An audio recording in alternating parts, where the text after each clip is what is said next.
Videos देखने के लिए सब्सक्राइब करें जनसत्ता.com, बेल आइकन दबाकर पाएं लेटेस्ट नोटिफिकेशंस। आईआरसीटीसी की वेबसाइट पर 1 जून से शुरू हो रही 100 जोड़ी ट्रेनें यानी कुल 200 ट्रेनों के लिए बुकिंग 21 मई की सुबह 10 बजे से शुरू कर दी गई है।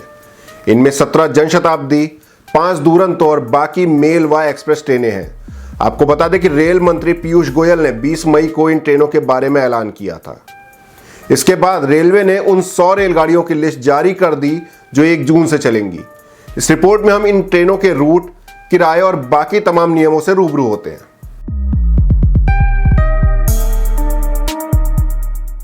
सबसे पहले हम जानते हैं कि कौन सी ट्रेन कहां जाएगी, यानी किन किन इलाकों के लोगों को राहत मिलने वाली है। दुरंतो ट्रेनें हावड़ा से यशवंतपुर, सियालदह से पुरी, शालीमार से पटना, एर्नाकुलम से निजामुद्दीन और सिकंदराबाद से निजामुद्दीन के बीच चलेंगी। अब हम 17 जनशताब्दी के रूट से रूबरू होते हैं। ये ट्रेनें हावड़ा से भुवनेश्वर, हावड़ा से पटना, पटना से रांची, देहरादून से काठगोदाम, गुवाहाटी से जोरहाट टाउन, हरिद्वार से अमृतसर, नई दिल्ली से देहरादून, नई दिल्ली से ऊना हिमाचल, अजमेर से दिल्ली सराय रोहिल्ला, रायगढ़ से गोंडिया, हावड़ा से बारबील, कालीकट से त्रिवेंद्रम, कन्नौर से त्रिवेंद्रम, बेंगलुरु से हुबली, यशवंतपुर से शिवमोगा टाउन और कोटा से निजामुद्दीन और हबीबगंज से जबलपुर जाएंगी।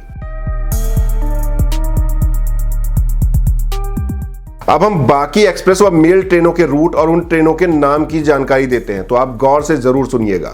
इनमें गोरखपुर से लोकमान्य तिलक टर्मिनल जाने वाली कुशीनगर एक्सप्रेस, मुंबई सीएसटी से भुवनेश्वर के लिए कोणार्क एक्सप्रेस, लोकमान्य तिलक टर्मिनल से दरभंगा के लिए दरभंगा एक्सप्रेस, लोकमान्य तिलक टर्मिनल से ही वाराणसी के लिए कामायनी एक्सप्रेस शामिल है। मुंबई सीएसटी से वाराणसी के लिए महानगरी एक्सप्रेस, मुंबई सीएसटी से गडक के लिए मुंबई गडक एक्सप्रेस, मुंबई सीएसटी से केएसआर बेंगलुरु के लिए उद्यान एक्सप्रेस और हजरत निजामुद्दीन से हबीबगंज के लिए भोपाल एक्सप्रेस चलेगी। नई दिल्ली लखनऊ आने जाने वालों के लिए लखनऊ मेल भी शुरू की जा रही है। दानापुर से केएसआर बेंगलुरु के लिए संघमित्रा एक्सप्रेस, सियालदह से न्यू अलीपुर द्वार के लिए पदातिक एक्सप्रेस, नई दिल्ली से राजगीर के लिए श्रमजीवी एक्सप्रेस, नई दिल्ली से राजेंद्र नगर के लिए संपूर्ण क्रांति एक्सप्रेस, नई दिल्ली से प्रयागराज के लिए प्रयागराज एक्सप्रेस, नई दिल्ली से लखनऊ के लिए गोमती एक्सप्रेस चलेगी। अमृतसर से न्यू जलपाईगुड़ी के लिए कर्मभूमि एक्सप्रेस, अमृतसर कोलकाता के लिए एक्सप्रेस ट्रेन, नई दिल्ली से कानपुर के लिए श्रम शक्ति एक्सप्रेस, जोधपुर से दिल्ली सराय रोहिल्ला के लिए संपर्क क्रांति एक्सप्रेस, जयपुर जोधपुर के बीच एक्सप्रेस ट्रेन और बांद्रा टर्मिनल से जोधपुर के लिए सूर्य नगरी एक्सप्रेस शुरू की गई है। लखनऊ से मुंबई सीएसटी के लिए पुष्पक एक्सप्रेस, हिसार से गोरखपुर के लिए गोरखधाम एक्सप्रेस, नई दिल्ली से मंडुआडीह के लिए शिवगंगा एक्सप्रेस, हजरत निजामुद्दीन से एर्नाकुलम के लिए मंगला एक्सप्रेस, आनंद विहार से बापूधाम मोतिहारी के लिए चंपारण सत्याग्रह एक्सप्रेस, नई दिल्ली से यशवंतपुर के लिए कर्नाटक संपर्क क्रांति एक्सप्रेस चलाई गई है। मुंबई सीएसटी से हैदराबाद के लिए हुसैन सागर एक्सप्रेस, हावड़ा से सिकंदराबाद के लिए फलकनुमा एक्सप्रेस, नांदेड़ से अमृतसर के लिए सचखंड एक्सप्रेस, नई दिल्ली से हैदराबाद के लिए तेलंगाना एक्सप्रेस, दानापुर से सिकंदराबाद के लिए एक्सप्रेस ट्रेन और पुरी से नई दिल्ली के लिए पुरुषोत्तम एक्सप्रेस चलेगी। हावड़ा से मुंबई सीएसटी के लिए हावड़ा मुंबई मेल, अहमदाबाद से हावड़ा के लिए एक्सप्रेस ट्रेन, अमृतसर से मुंबई सेंट्रल के लिए गोल्डन टेम्पल मेल, दिल्ली से अहमदाबाद के लिए आश्रम एक्सप्रेस, अमृतसर से बांद्रा टर्मिनल के लिए पश्चिम एक्सप्रेस, मुंबई सेंट्रल से अहमदाबाद के लिए कामावती एक्सप्रेस और हजरत निजामुद्दीन से उदयपुर के लिए मेवाड़ एक्सप्रेस शुरू कर दी गई है। अब तक हमने आपको 40 ट्रेनों के नाम बता दिए हैं। अब हम बाकी लिस्ट की भी जानकारी देते हैं। टाटा नगर से दानापुर के लिए एक्सप्रेस ट्रेन, दिल्ली से अलीपुर द्वार के लिए महानंदा एक्सप्रेस, मुंबई लोकमान्य तिलक टर्मिनल से तिरुवनंतपुरम सेंट्रल के लिए नेत्रवती एक्सप्रेस, विशाखापट्टनम से नई दिल्ली के लिए एपी एक्सप्रेस, हजरत निजामुद्दीन से जबलपुर के लिए एक्सप्रेस ट्रेन और नई दिल्ली से वाराणसी के लिए महामना एक्सप्रेस चलेगी। मुंबई सेंट्रल से जयपुर के लिए एक्सप्रेस ट्रेन, गुंटूर से सिकंदराबाद के लिए गोलकुंडा एक्सप्रेस, तिरुपति से निजामुद्दीन के लिए रायलसीमा एक्सप्रेस, अहमदाबाद से दरभंगा के लिए साबरमती एक्सप्रेस, अहमदाबाद से वाराणसी के लिए साबरमती एक्सप्रेस और सूरत से छपरा के लिए ताप्ती सागर एक्सप्रेस चला दी गई है। पटना से लोकमान्य तिलक टर्मिनल के लिए एक्सप्रेस ट्रेन, सहरसा से नई दिल्ली के लिए वैशाली एक्सप्रेस, हावड़ा से जोधपुर बीकानेर के लिए एक्सप्रेस ट्रेन, हावड़ा से नई दिल्ली के लिए पूर्वा एक्सप्रेस और लोकमान्य तिलक टर्मिनल से पाटलिपुत्र के लिए एक्सप्रेस ट्रेन चलेगी। मुजफ्फरपुर से आनंद विहार सप्त क्रांति एक्सप्रेस, रक्सौल से आनंद विहार सत्याग्रह एक्सप्रेस, आनंद विहार से गाजीपुर सुहेलदेव एक्सप्रेस, आनंद विहार गाजीपुर के बीच एक्सप्रेस ट्रेन, बांद्रा टर्मिनल से गाजीपुर के लिए एक्सप्रेस ट्रेन, अमृतसर से जयनगर के लिए शहीद एक्सप्रेस और अमृतसर से जयनगर के लिए सरयू यमुना एक्सप्रेस चलाई जाएगी। गोरखपुर से लोकमान्य तिलक टर्मिनल के लिए एक्सप्रेस ट्रेन, डिब्रूगढ़ से दिल्ली के लिए ब्रह्मपुत्र मेल, पुणे से दानापुर के लिए एक्सप्रेस ट्रेन, अहमदाबाद से पटना के लिए अजीमाबाद एक्सप्रेस, लोकमान्य तिलक टर्मिनल से गुवाहाटी के लिए एक्सप्रेस ट्रेन और हैदराबाद से विशाखापट्टनम के लिए गोदावरी एक्सप्रेस चलेगी। अहमदाबाद से मुजफ्फरपुर और अहमदाबाद से गोरखपुर के लिए स्पेशल ट्रेनें चलेंगी। ये दोनों ही ट्रेनें सूरत होकर निकलेंगी। इनके अलावा बांद्रा टर्मिनल से गोरखपुर के लिए अवध एक्सप्रेस, बांद्रा टर्मिनल से मुजफ्फरपुर के लिए अवध एक्सप्रेस, दरभंगा से नई दिल्ली के लिए बिहार संपर्क क्रांति एक्सप्रेस, अहमदाबाद से निजामुद्दीन के लिए गुजरात संपर्क क्रांति एक्सप्रेस और वास्को डी गामा से निजामुद्दीन के लिए गोवा एक्सप्रेस चलेगी।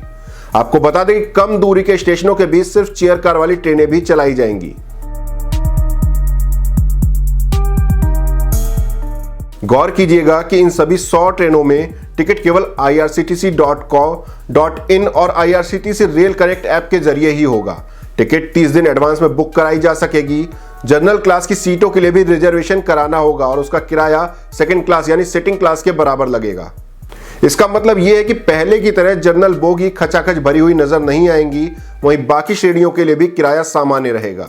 इन गाड़ियों के साथ साथ स्टेशन पर फूड स्टॉल व कैंटीन सेवा भी शुरू कर दी जाएगी।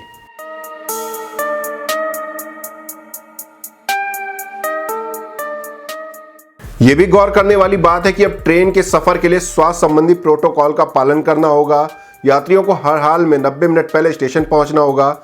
उनकी स्क्रीनिंग होगी। कोरोना के लक्षण मिलने पर यात्रा नहीं करने दी जाएगी। टिकट पर दिव्यांग यात्रियों को मिलने वाली 4 तरह की छूट और अलग अलग कैटेगरी में मिलने वाली 11 तरह की रियायतें दी जाएंगी। बाकी कोई रियायत टिकट पर नहीं मिलेगी।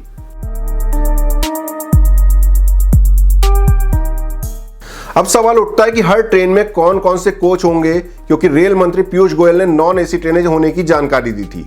आपको बता दें कि 1 जून से चलने वाली इन ट्रेनों में सभी तरह के कोच होंगे, यानी इनमें AC first class, second AC, third AC और स्लीपर कोच के साथ साथ जनरल बोगी भी होगी। जनरल बोगी में यात्रा करने के लिए भी बुकिंग करानी होगी, यानी पूरी ट्रेन में कोई भी बोगी अनारक्षित नहीं होगी। सभी के लिए सीट के बराबर ही टिकट की बुकिंग होगी, जिससे यात्रियों में दूरी बनी रहे। इन 100 जोड़ी ट्रेनों के लिए रेलवे ने किराया भी सामान्य ही रखा है। जनरल कोच आरक्षित होने के कारण उसमें यात्रा करने वालों से सेकंड सिटिंग का किराया लिया जाएगा और सभी यात्रियों को सीट दी जाएगी। इसका मतलब यह है कि वेटिंग टिकट वालों को यात्रा करने नहीं दी जाएगी और रेलवे आरएसी के टिकट जारी ही नहीं करेगा। इस रिपोर्ट में हमने आपको सभी 100 जोड़ी ट्रेनों के नाम और उनके रूट की जानकारी दे दी है, साथ ही रेलवे के नियमों के बारे में भी बताया। आपको हमारी ये रिपोर्ट कैसी लगी कमेंट बॉक्स में जरूर बताएं। अगर आप रेलवे से जुड़ा कोई भी सवाल जानना चाहते हैं तो जरूर पूछें, हम कमेंट बॉक्स में उसका जवाब देंगे। देश दुनिया की और भी खबरों से रूबरू होने के लिए बने रहिए जनसत्ता के साथ।